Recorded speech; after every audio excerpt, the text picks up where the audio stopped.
Hello everyone, it is Monday and you have tuned into Within the Frame where we delve deeper into the top stories not only in South Korea but across the globe. I'm Kim Bo-kyung.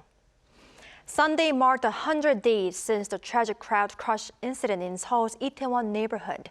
The crowd surge took 158 lives, and as one teenage survivor who lost a friend decided to take their own life, the official death toll rose to 159.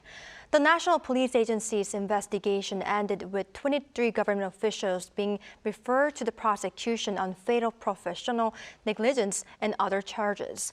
Apart from the police agency's investigation, National Assembly held separate parliamentary probes into the case, which, however, is said to have fallen short of people's expectations. The bereaved families are still asking for details of the incident and are grieving in front of a temporarily set up memorial altar in front of Seoul City Hall. How should the country deal with trauma and sorrow that still remains in the minds of many? And how did the tragic accident affect the country as a whole? And how should the country prevent incidents like this from ever happening again? For an in-depth analysis of the Itaewon tragedy marking 100 days since the tragedy take place, we invited Song Se-ryun, professor of law at Kyung University. Professor Song, welcome to the show. Thank you. Thank you for inviting me. And we also have Hwang Myung-jin, professor of public administration at Korea University, on the line for us. Professor Hwang, welcome to the show as well. Thanks for having me.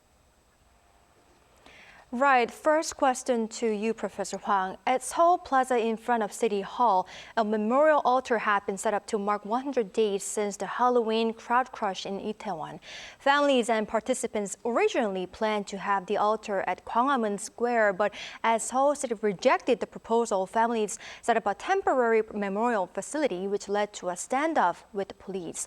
Though Seoul City postponed its date to pull down the facility, how should we see such a clash? Well, it was a sad instance that happened. The settings for the parents, relatives, friends, and those who have lost their loving ones. The more sad thing is when it comes to parents and losing their children. Those who have been bereaved must carry out two important tasks.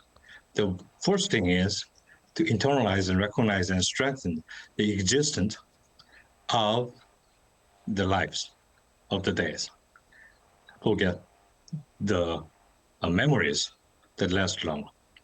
The second thing is to bravely affirm that the dead people are completely dead and gone. These two things must be follow the in order. The first thing goes first and second. That's how we go with the bereavement procedure. In our society, especially related to Itaewon or Halloween incident, first thing we have to understand how their lives been lived here with their parents in our society, and then later we have to mourn them and let them go. So the parents and the relatives and friends of the incident, the deceased one, must ask for the government, society, and all other people help them to clarify what their lost one, loving one, dead one, have relived. We have to keep the record first, and then the mourning is second hand. Right. Now, we also have to look into the investigation process. Now, Professor Song, the Korean National Police Agency wrapped up their investigation and, like I said before, referred 23 government officials to the prosecution. But there are some criticisms over their investigation team not holding accountable any senior officials, for instance, from the Interior Ministry, for the tragedy. Now, what is your take on this result? And do you believe the prosecutors who are following up the police probe will be able to investigate higher level authorities? Well, the nature of the police investigation is criminal, which means that you have to find the legal basis for the prosecution and the indictment, which means that if there's no duty created by the specific laws, probably it's hard to prosecute them or hard to blame them. I think that's what happened in the police investigation. If you look at the description of the duties on the police officers on the scene,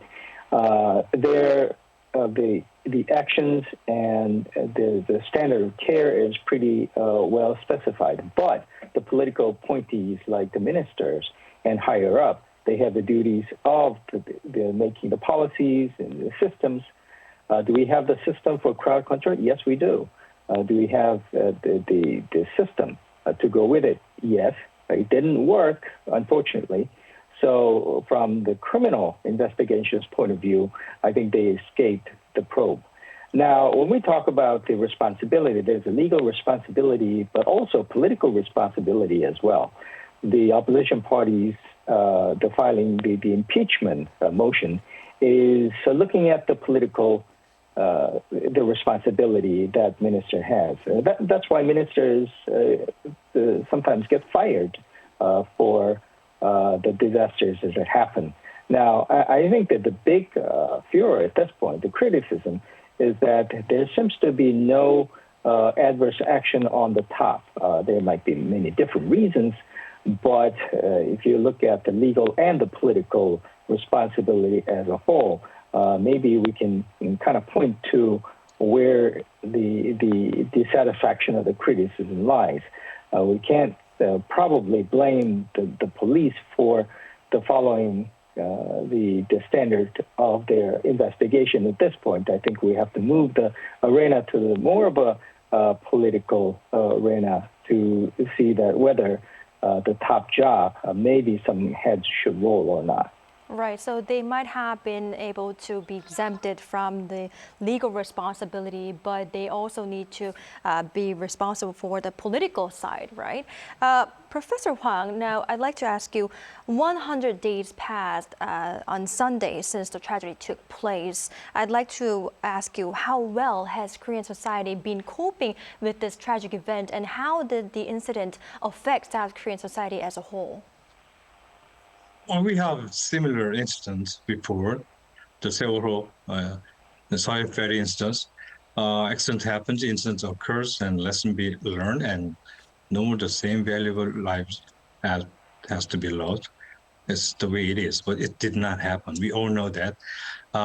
Things being more repeatedly happening, and casualties outnumbered, and our social control is not really working very well. And the thing is, society has to pay the countless amount to fix it. We have invested thousands and would otherwise not be happening or prevented.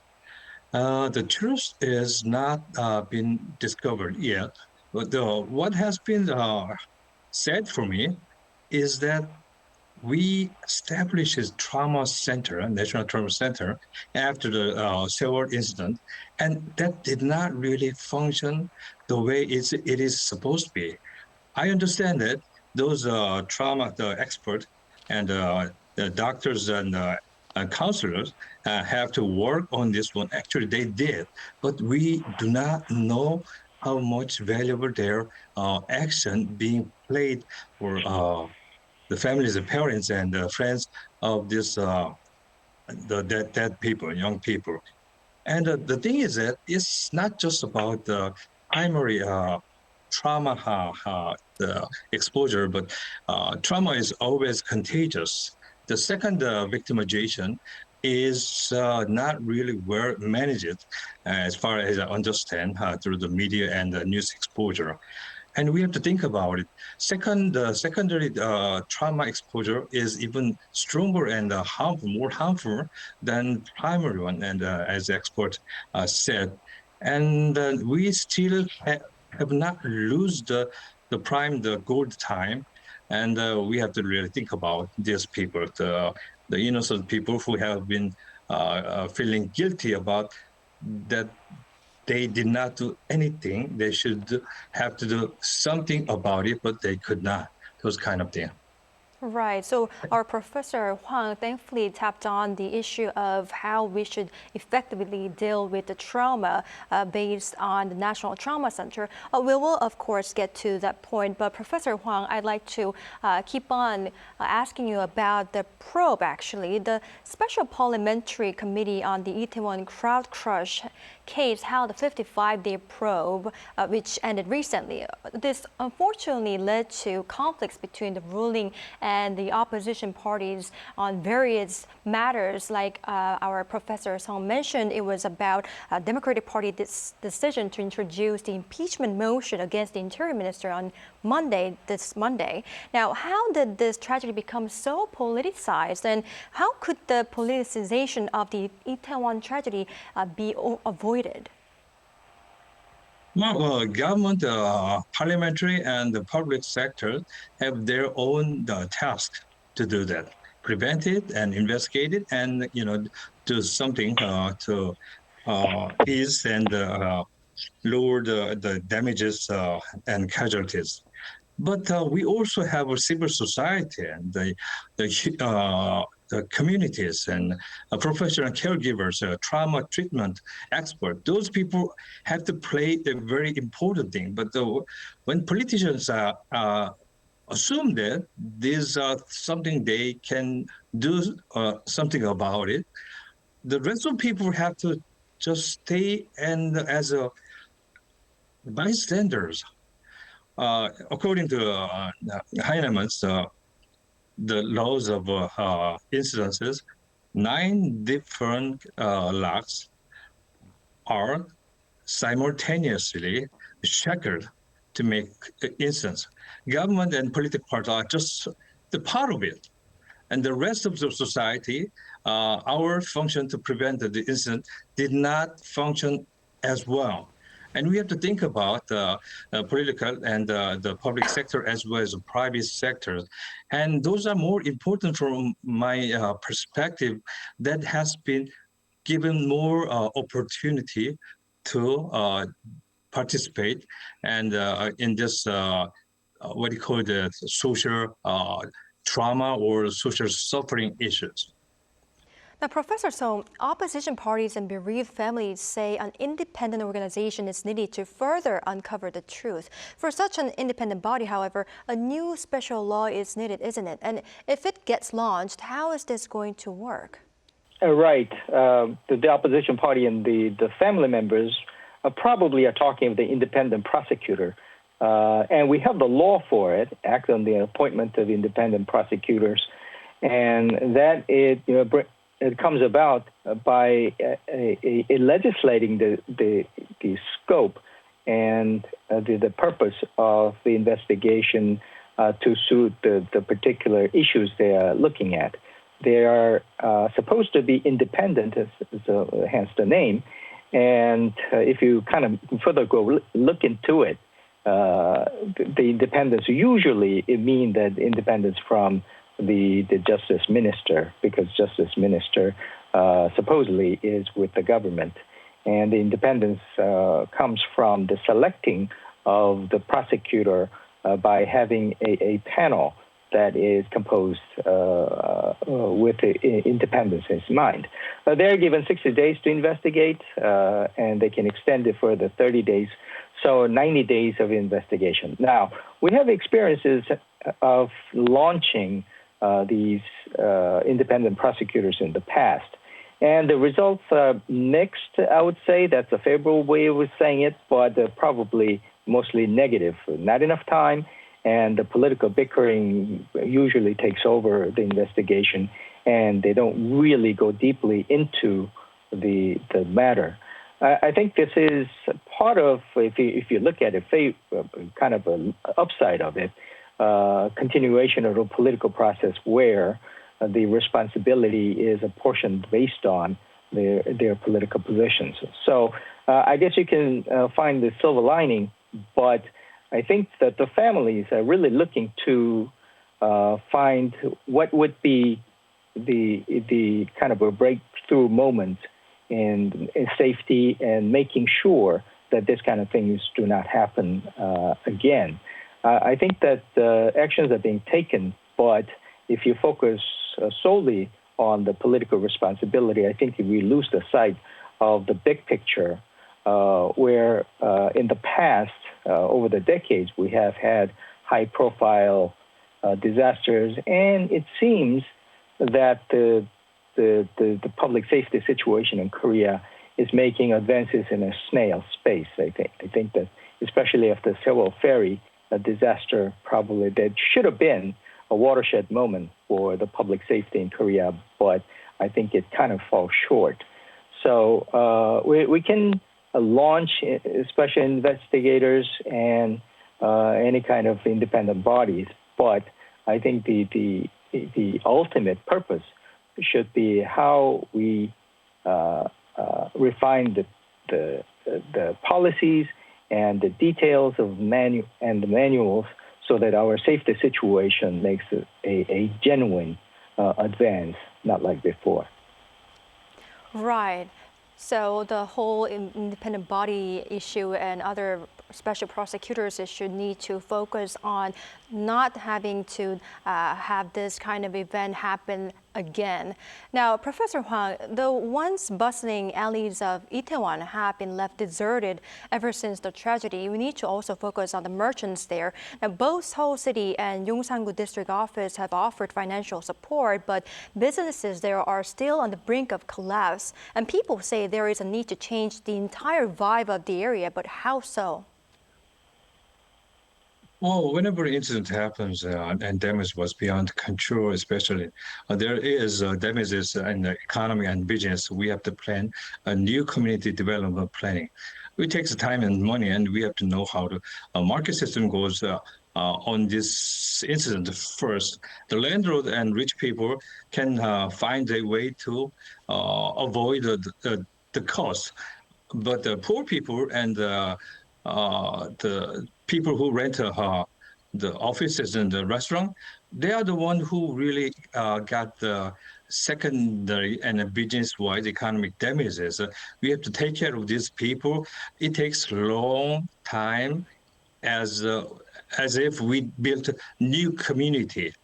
And then our society is especially well known for strong at rebuilding the community from Semaul movement to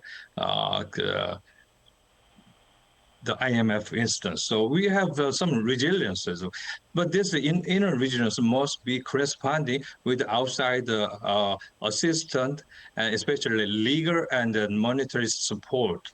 And the government has to think about it, and also the bankers and the investor must think about how to redevelop this community as before, or even bigger and stronger.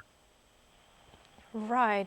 Now, Professor Song, back to your focus. The Interior Ministry has announced plans to reform the country's national safety system by replacing CCTV system with intelligent ones that can automatically monitor or detect emergency situations, and having local governments operate their own around-the-clock disaster situation rooms. But what is your takeaway on such measures, and what are other measures you'd like to suggest? I think that not only that the police investigation and the congressional report has a lot of good suggestions, especially the congressional report that came out, which is about 900 pages, and there are about 16 experts have contributed. Other than, marred by the political bickering, I think there were a lot of good things in it. I think that this whole reform movement should be forcefully moved forward. I think that would be one accomplishment from this government if we put all those details in place. I think one kind of suggestions I would say on the surface, one of the big problems was that the government agencies did not work together on the emergency situation. So having a separate situation room is good in raising the awareness on each agencies. But I think there has to be a concrete coordination mechanism and also control tower if needs be, so that the emergency situation can be swiftly dealt with, and the duplicate efforts or the wasted emotions are minimized in times of emergency. Right. Now, Professor Song, not just bereaved families, but actually the whole nation right now is suffering from the tragic event, and the traces of trauma still lives on. How should the country overcome the trauma in a very healthy way, and what other measures should be taken legally to better support people still traumatized by this event? I think one good starting point is what Professor Huang has mentioned, the trauma center. The trauma center is famously underfunded, understaffed, and not enough access is possible for people who need it. I think that if you look at it on kind of broader perspective, the mental health care in Korea is something that we have not put due attention to it. I think we should increase the level of care and enhance the budget and staff so that this kind of cases and other mental health issues can be addressed commensurate with what we have in status in the global field. I think that a lot of people are suffering from mental and emotional stress, not only from the trauma, but other daily matters. I think that should translate into the part of their mental care. In terms of legal preparation, I think that the opposition party and the government have to work together in looking at the safety as a whole system as related to what this society can kind of take assurance that the government is taking all the measures.